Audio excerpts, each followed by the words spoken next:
মানে একবার মিঠা। একটা কারণ হচ্ছে ভালোভাবে থ্রোয়িং করা হয় না। থ্রোয়ের সাথে বীজটা পড়লে পরে বীজটা নষ্ট হয়, গুণগত মানটা নষ্ট হয়, তার যে শুক্রাণুগুলো আছে এই শুক্রাণুগুলা মারা যায় আর কি। কোনো ক্রমে ভুল হয় তাহলে এটা কনসেপশন না হওয়ার আর একটা কারণ হয়। 253 নম্বর বুলের বাচ্চা সার্ভিস। আমরা এই সার্ভিসের মুখে এইখানে বীজটা, এই মুখে দুইটা, এইখানে তিনটে রিং আছে, 1 2 3টে, এই আমরা বডি অফ ইউটেরাসে এই বীজটা থ্রোয়িং করে দিই। এখানে আমরা তার যে স্টোরেজন হরমোনটা উৎপন্ন হয় পিটুইটারি গ্রন্থিতে, এইটা তখন দেখা যাচ্ছে যে বাচ্চা পিটুইটারি গ্রন্থির যে ওই বাচ্চা গাভীটা উৎপন্ন হয় তখন আর এই হরমোনটা উৎপন্ন হতে পারে না, যার কারণে গাভীটা সময় মতো ডাকও আসে না। আর যদি প্রিয় ভাই ও বোনেরা, আসসালামু আলাইকুম। আমরা যারা গরুর খামার করে থাকি, আমরা আমাদের এআই কর্মী দ্বারা আমাদের গরুগুলোকে প্রজনন বা ব্রিডিং করিয়ে থাকি, কিন্তু এরপরও আমাদের গরুগুলো কনসেপ্ট বা বাচ্চা ধারণ করে না। আর কেন করে না, 3টি প্রশ্ন আপনাদের জানা থাকলে আপনি সেই 3টি প্রশ্ন এআই কর্মীকে করলে অবশ্যই আপনার গরুটি 100% গর্ভধারণ করবেন। মানে একবার মিটার দিয়ে পানি দিয়ে না পানি ঠিক হয় না, তার হচ্ছে একটা কারণ হচ্ছে ভালোভাবে থ্রোয়িং করা হয় না। থ্রোয়িং বলতে আপনার পানি লাগবে 35 থেকে 37 ডিগ্রি টেম্পারেচার আর কি, সেলসিয়াস। যদি আর বেশি হয় তাহলে গরম পানিতে সাথে সাথে বীজটা পড়লে পরে বীজটা নষ্ট হয়, গুণগত মানটা নষ্ট হয়, তার যে শুক্রাণুগুলো আছে এই শুক্রাণুগুলা মারা যায় আর কি। আর যদি কম হয় তাহলে দেখা যাচ্ছে শুক্রাণুটা জাগ্রহ হবে না। এখানে নাইট্রোজেন 196 ডিগ্রি সেলসিয়াস আছে, নাইট্রোজেন এটা কম তাপমাত্রা থাকলে আবার দেখা যাচ্ছে শুক্রাণুটা জাগ্রত হবে না। এই জন্যে থ্রোয়িংটা সম্পূর্ণ মানে ভালোভাবে থ্রোয়িং করতে হবে। যদি কোনো ক্রমে ভুল হয় তাহলে এটা কনসেপশন না হওয়ার আর একটা কারণ হয়। ঠিক আছে, আমরা এখন দেবো।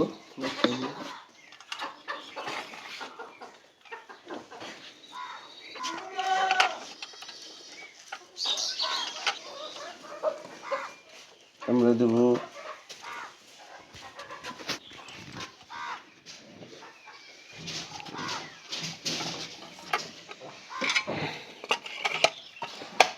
এই ব্র্যাকের, এটা হচ্ছে ক্রস 253 নম্বর বুলের বাচ্চা।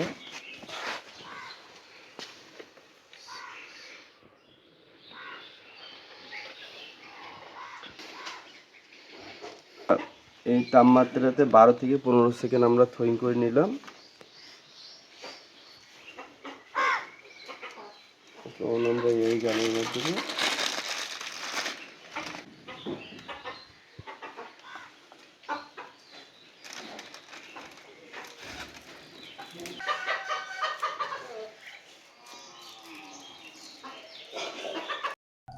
প্রিয় ভাই ও বোনেরা, আপনার প্রথম প্রশ্নের উত্তর পেয়েছেন, অর্থাৎ আপনাদের এআই কর্মী দ্বারা যখন বীজ দিবেন তখন আপনারা অবশ্যই যে সিমেন্টটি দিয়ে দিবেন সেখানে কত তাপমাত্রায় পানির হিট থাকতে হবে সেটি আপনারা অবশ্যই আমাদের এআই অর্থাৎ ব্রাকের এআই কর্মী দ্বারা আপনারা শুনলেন।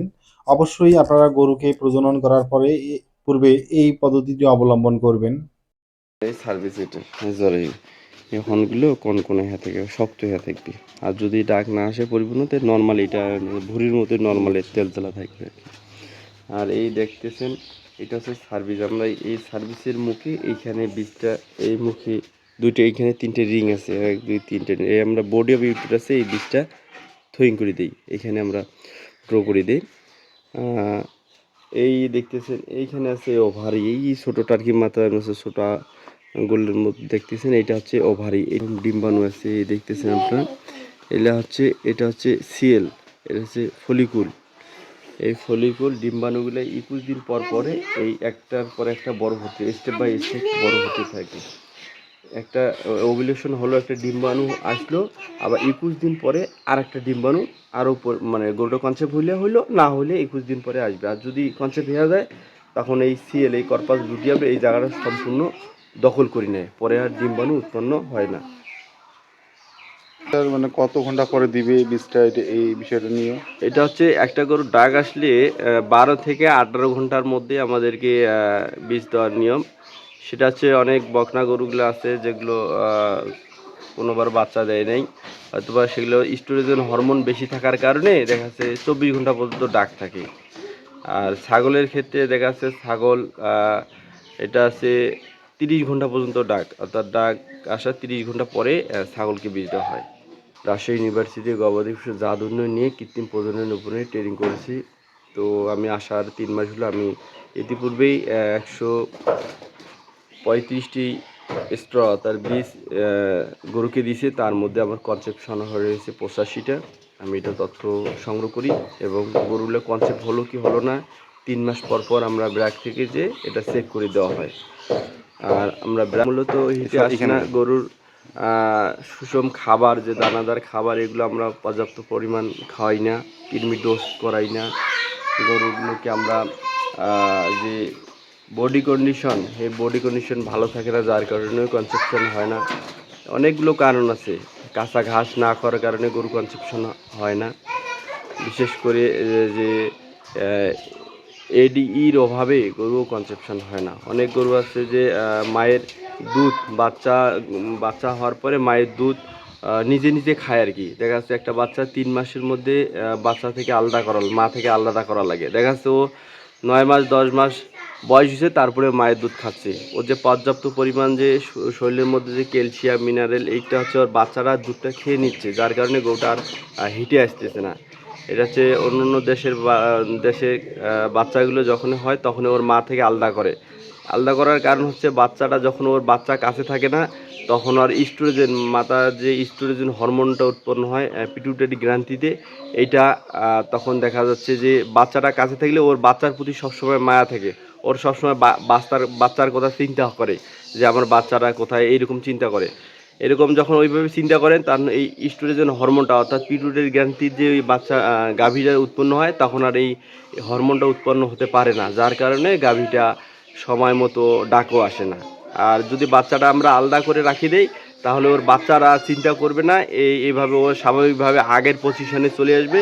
এটা এটা হচ্ছে 60 দিনের মাথায় অর্থাৎ 2 মাস পরে গরুটা আরও ডাক আসার পরিপক্কতা লাভ করে, পরে আরও ডাক আসে। যদি আমরা সুষম খাবার দানাদার খাবারলা খাওয়াই, ঘাস খাওয়াই, কৃমির ডোজ করাই, ম্যানেজমেন্ট পরিষ্কার পরিচ্ছন্নতা করে, তাহলে আমাদের এই গরুগুলার সময় মতো ডাকে আসবে। হিটে আসা তাই আমরা যারা গরুর খামার করে থাকি আমরা অবশ্যই আপনাদের গরুগুলোকে বীজ দেওয়ার পূর্বে অবশ্যই আমাদের সতর্ক থাকতে হবে। অর্থাৎ এআই কর্মী যে সিমেন্টটি দিতেছে বা শুক্রাণুগুলো মৃত না জীবিত সেই বিষয়টি অবশ্যই জানতে হবে।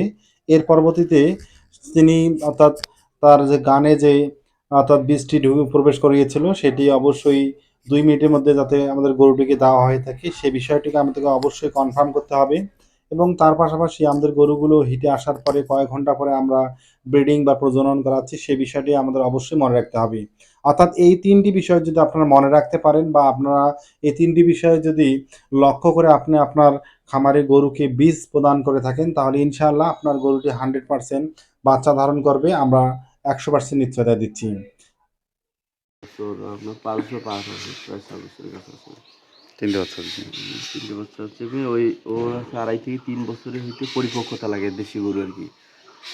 আর এই যে আপনার 3টা বাচ্চা দিয়ে ধরেন যে 3 বছর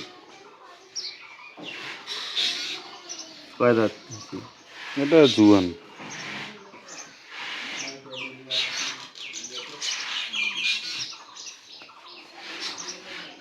আজকে 29 তারিখ না?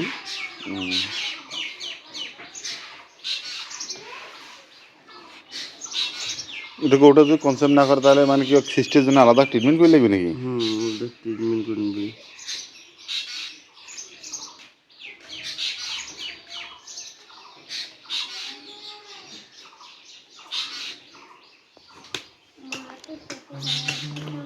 ইয়া পরিপূর্ণ ডাক না আসে তাহলে আপনার দেখা দেখাচ্ছি এইরকম অর্গান আছে ভিতরে এই অভাইটাতে, এই অর্গানলা থেকে মানে ডিম আর কি, ডিমটা এইখান থেকে ওভিলেশনটা হয়।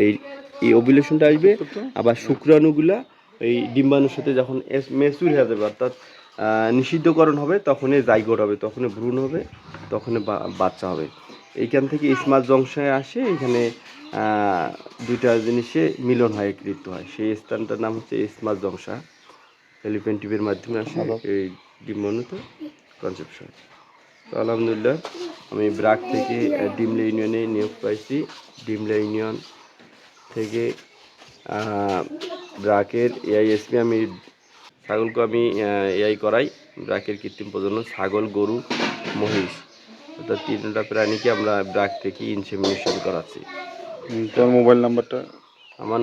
আমার মোবাইল নাম্বার 01796019188।